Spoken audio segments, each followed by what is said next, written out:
இன்னைக்கு யாரை பற்றி பேச போகிறோன்னு பார்த்தீங்கன்னா, காலாங்கிநாதர். இந்த சித்தர் 3000 ஆண்டுகளுக்கு முன்பு இருந்தவர். சித்தர்கள் இல்லை என்றாலும் அவர்கள் இன்னுமே வாழ்ந்து கொண்டு தான் இருக்கிறாங்க. அதாவது இவர் காற்றாக, இவர் உடம்பே காற்றாக தான் செயல்பட்டு பல இடங்களுக்கு அவர் ட்ராவல் பண்ணியிருக்காரு. சித்தர் பார்த்திங்கன்னா, இவர் சீனாவிலிருந்து இங்கே வந்ததாக கூறப்படுகிறது. இவர் எப்படின்னு பார்த்திங்கன்னா, ஒரு நாள் நான் சிவன் ஐயாவை நாங்கள் பிரதிஷ்டை பண்ணதுக்கப்புறமா ஒரு நாள் என்னுடைய கனவில் நான் சதுரகிரியில் இருக்கிறேன், நீ என்னை பார்க்க வான்னு சொல்லி அழைப்பு கொடுத்தார். அப்போது இப்படி ஒரு சித்தர் இருக்கிறாரா அப்படின்னு கூட எனக்கு தெரியாமல் இருந்தது. அப்போ தான் எனக்கு தெரிய வந்தது என்னன்னா, காலாங்கிநாதர் சித்தர் அதாவது மண்ணை கூட பொன்னாக மாற்றக்கூடியவர்.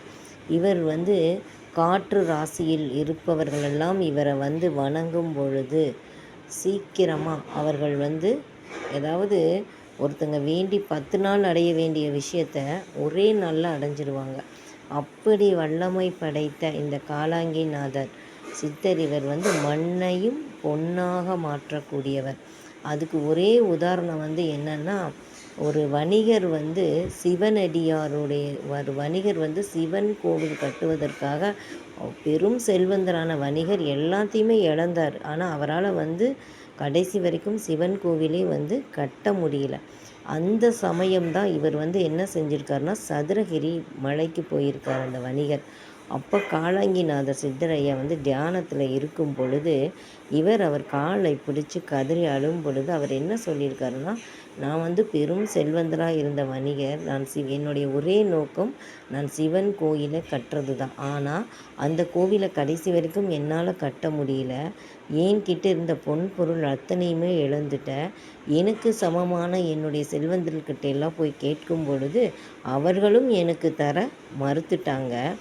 அப்போ நான் என்ன செய்யறதுன்னு எனக்கு புரியலன்னு சொல்லையில் காலாங்கி சித்தர் ஐயா என்ன செஞ்சுருக்கிறாரு, தன்னுடைய ஞான அதிஷ்டையில் பார்த்து இவர் சொன்னது அத்தனையும் உண்மைன்னு சொல்லி அவர் என்ன செஞ்சுருக்காருன்னா, மலையில் இருந்த அத்தனை மூலிகைகளையும் பறித்து அதான் இவர் மண்ணையும் பொன்னாக்கக்கூடிய சக்தியுள்ள வல்லமை கொண்டவர்னால அவ்வளோத்தையும் ஒரு பொன்னாக மாற்றி அவர்கிட்ட என்ன சொல்லியிருக்கிறாருன்னா, உனக்கு என்ன வேணுமோ கோவில் கட்டுவதற்காக உனக்கு என்ன பொன் பொருள் தேவை அத்தனையும் நீ எடுத்துகிட்டு போ, உனக்கு தேவையானதை எடுத்துகிட்டு போன்னு சொல்லியிருக்காரு.